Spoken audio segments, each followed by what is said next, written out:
Ini dia penampilan dari kelompok 6 Suara-Suara Mati. Selamat menyaksikan.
Suara-Suara Mati menceritakan kisah sepasang suami istri yang sedang mengalami tragedi. Suami yang sudah tua dan lumpuh dibayang-bayangi oleh suara anaknya yang telah meninggal. Istrinya yang masih muda juga merasa tertekan dengan hilangnya anak mereka. Kedatangan sahabat mereka membawa surat yang menuduh sang istri telah membunuh anak mereka, dan ini menjadi pemicu konflik yang lebih besar. Pencipta karya Manuel van Logo, sutradara Marta Agatha, aktor Melia Yusliza, Rafika Putri Muda, Ayu Alfitasari, Azra Nafisa Zuhra, Keisha Bolaya, Jun Alia Ramazani, Nafra Afriza Sanida, dan Ulfa Fadi. Pemusik Al-Farid Fadlur Rahman, Fauzo Ademi, dan Akhil Syadid Ramadan. Penonton, ini Suara-Suara Mati.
jalan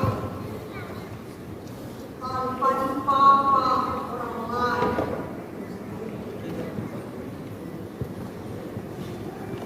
Ingin sekali-sekali aku tinggal sendirian.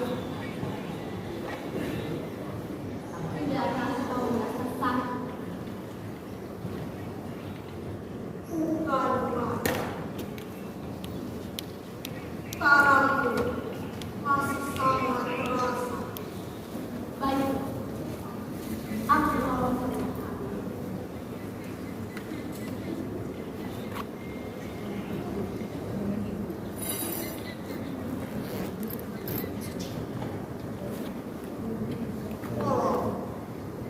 Tolong ambilkan surat-surat yang harus dikerjakan. Ini aku menyelesaikannya sekarang. Tidakkah lebih baik kau kerjakan nanti saja? Tidak. Aku masih punya banyak yang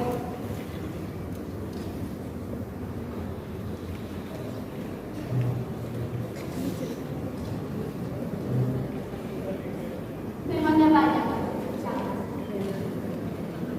saya tinggal beberapa surat. Yang lain sudah selesai.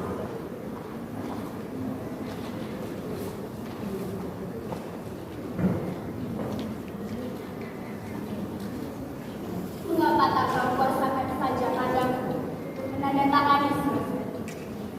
Kau berpihak sakit dan lelah.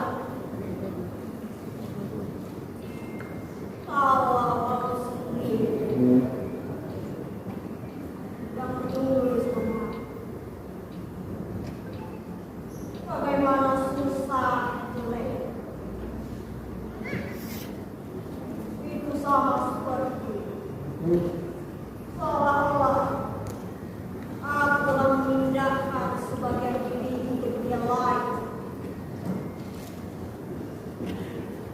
Tapi di luar itu masih tampak olehku bahwa aku masih bisa menulis. Meskipun hanya menggunakan tanganku. Tolong bukakan pulpen.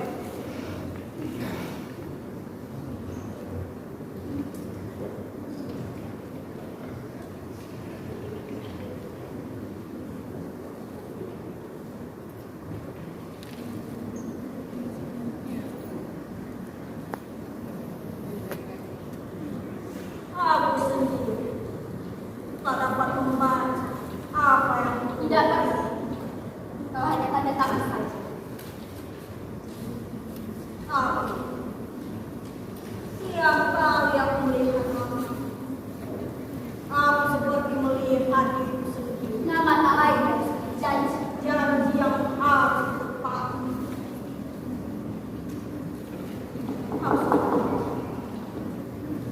Ini adalah siksaan bagimu bahwa kau harus merawat aku seperti anak kecil. Anak kecil. Pak, jangan katakan itu.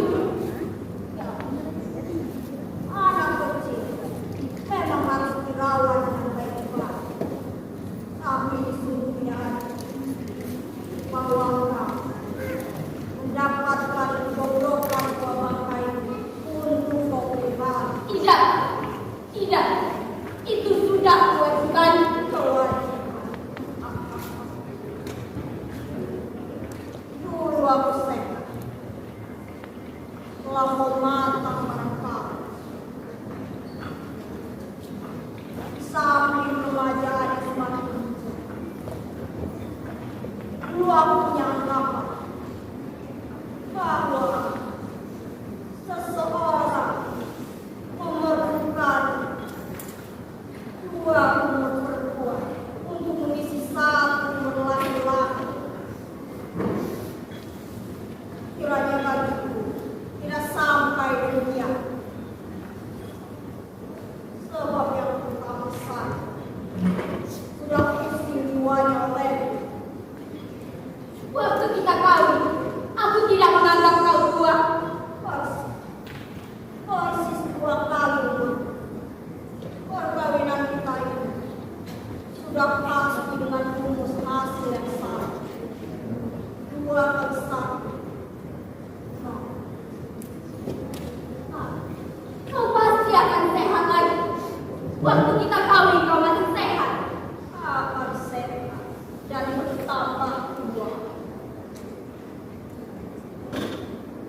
Hari ini tak mengenal perbedaan usia lagi.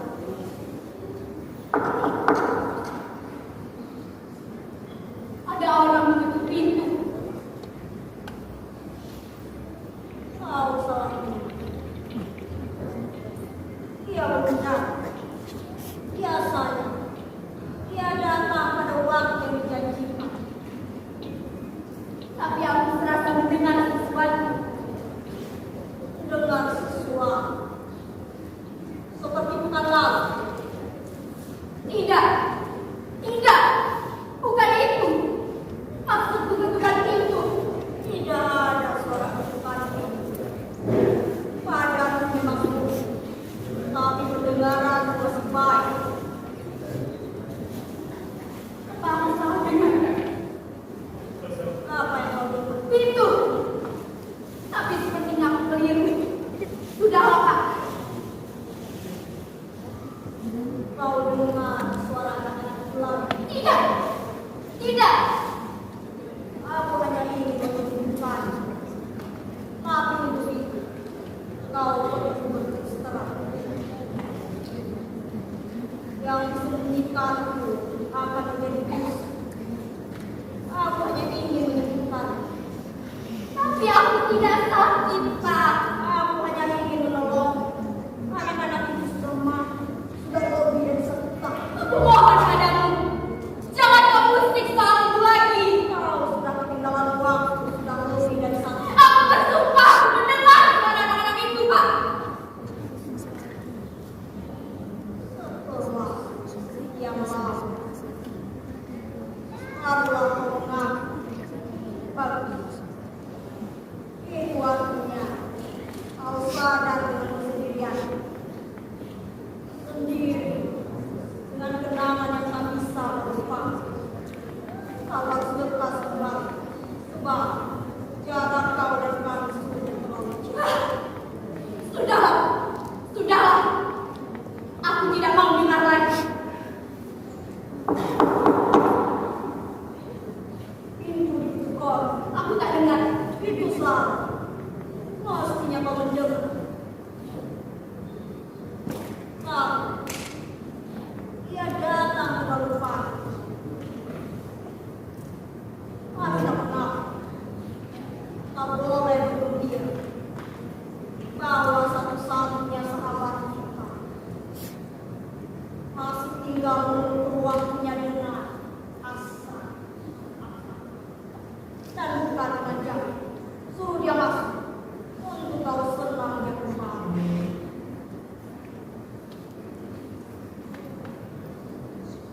Aku tidak senang, Pak. Suruh dia masuk.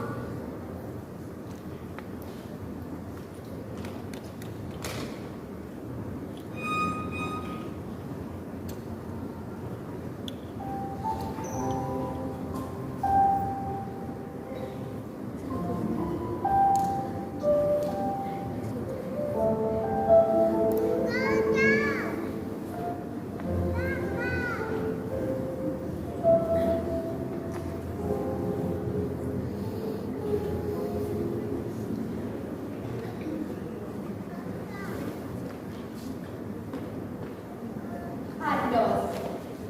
Bagaimana dengan keadaanmu? Semakin buruk. Kepala hanya tinggal menunggu apa yang dikatakan oleh Pak.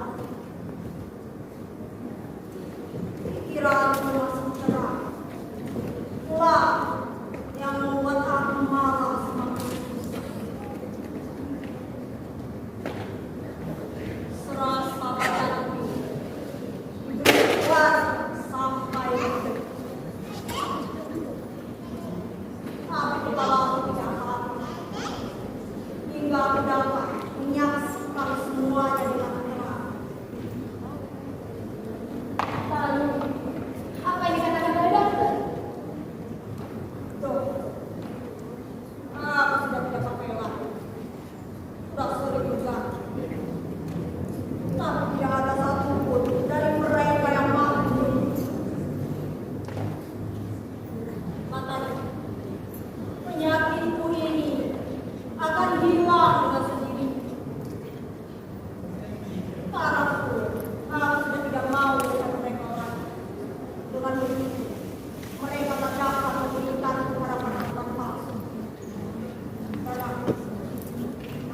tinggal membuat selesai.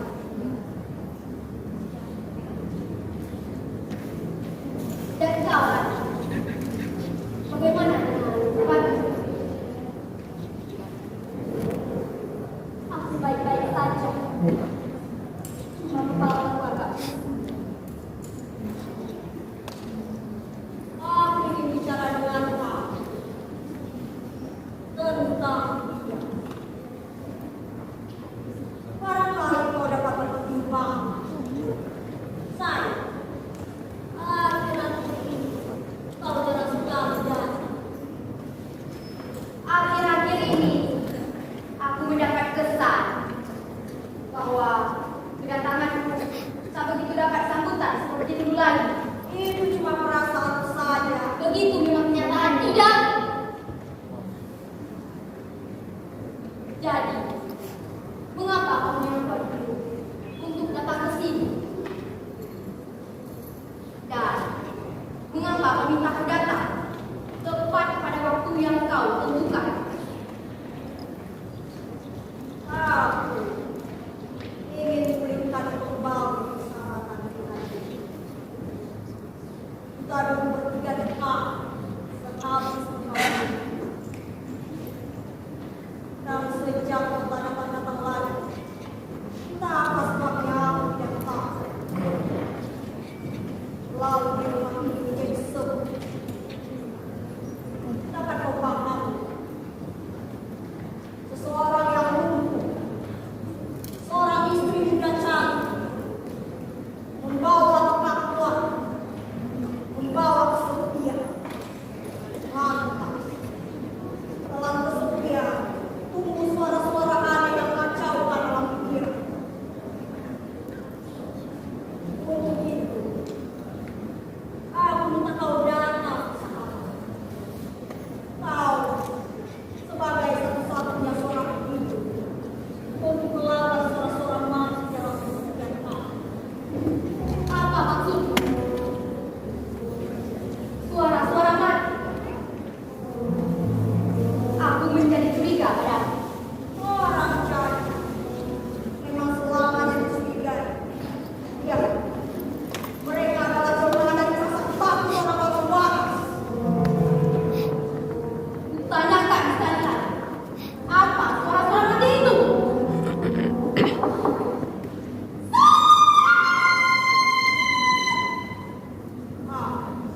Pengantar. Tadi disuruh puja mengantar suara kemana.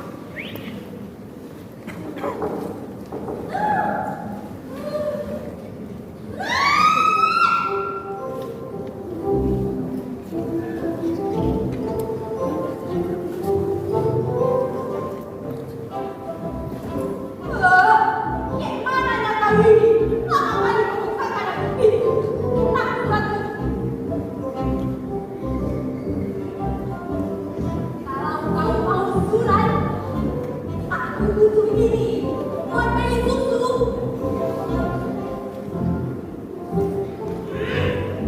Duit tetap ada. Ya sudah lah, habis lagi. Bos,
Tapi surat ini ada padaku. Aku kenal tulisan ini seperti aku mengenal diriku sendiri. Setahun lamanya aku menerima. Berbelas tahun lamanya.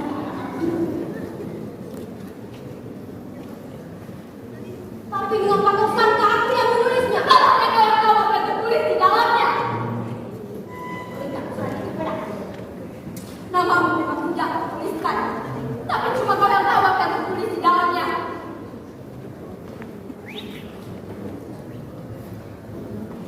Aku tidak menulis surat ini. Aku berani bersumpah, bukan aku yang menulisnya. Bahkan orang lain pun kau tidak pernah menandatanganinya. Aku tak pernah menyurati kau, Ani. Aku tak berani. Aku takut. Ya, aku takut akan bongkar rahasiaku sendiri walaupun aku sudah berhati-hati. Dalam hati aku bertanya-tanya, mengapa kau begitu tega kepadaku? Semula aku menangis katanya karena kekecauanku. Tapi kemudian ketika aku mulai berpikir bahwa aku mungkin benar, maka menilai aku bahwa kau harus membenciku. Apa yang kau katakan? Demi Allah, katakanlah apa yang telah terjadi padaku.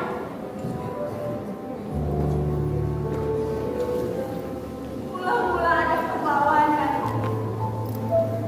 Perlawanan yang tak percaya. Karena keyakinan dalam diri. Kau mulai tahu bahwa tuduhan-tuduhan itu pengalaman. Tapi apa yang terjadi sebenarnya tak dapat hidup lagi. Mula-mula kau lawan kesadaran ini. Tapi sudah tidak ada lagi sisa kepastian yang tinggal. Dan kekuatan dalam dirimu pun menjadi riang.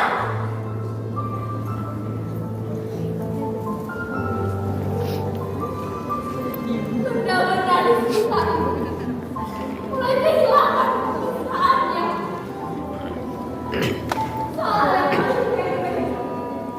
menjadi saing dan memuangkan. Dan bayang-bayang yang timbul dalam diriku pun penuh dengan dendam dan benci. Yang menjadi teka-teki bagiku ialah mengapa manusia ini menjadi musuh bagi dirinya sendiri? Mengapa dalam satu tubuh bersara harapan damai dan kekuatan yang membawa kebinasaan? Dalam laut, kau tenggelam dalam ketakutan, dalam ketakutan, dalam ketakutan, dalam kesabaran dan keasingan. Kadang-kadang serasa dindingnya berlawananku menjadi dua. Kanan aku berpikir, mengetahui, melihat keadaan. Tapi di sisi kiri, segala tumbuh dalam diriku. Kecemasan, bayang-bayang yang serba-serba. Sedangkan kamu tak kuasa melindungi itu.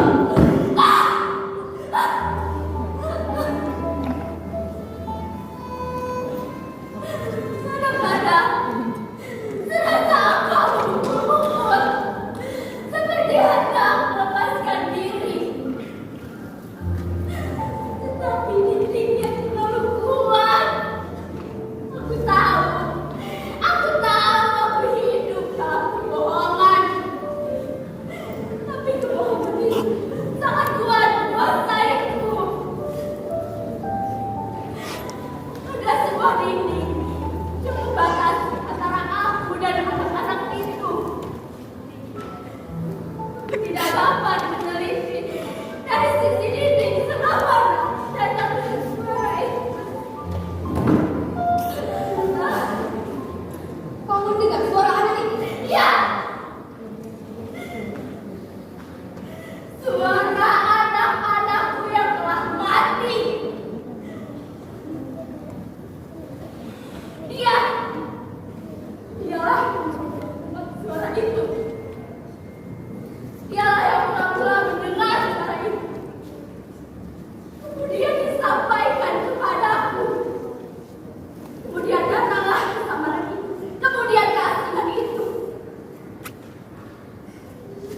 kasih.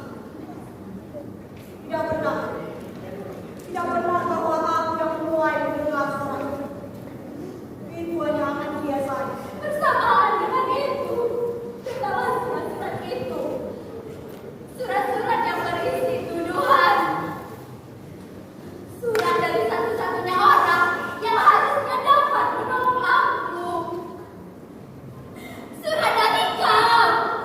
Oh, kejam. Kejam sekali kau. Oh, kau menuduhku. Apa yang tuduhkan pada aku telah membunuh anakku?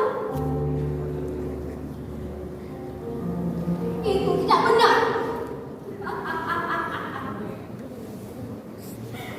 Di sisi kanan kebenaran, di sisi kiri dosa, dan di tengah-tengah dinding.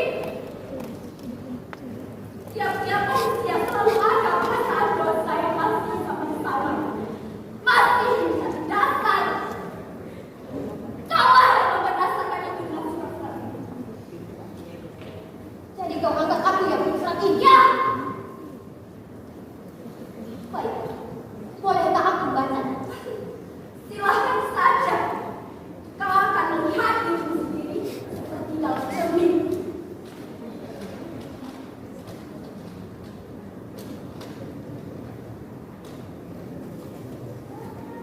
Apa isi?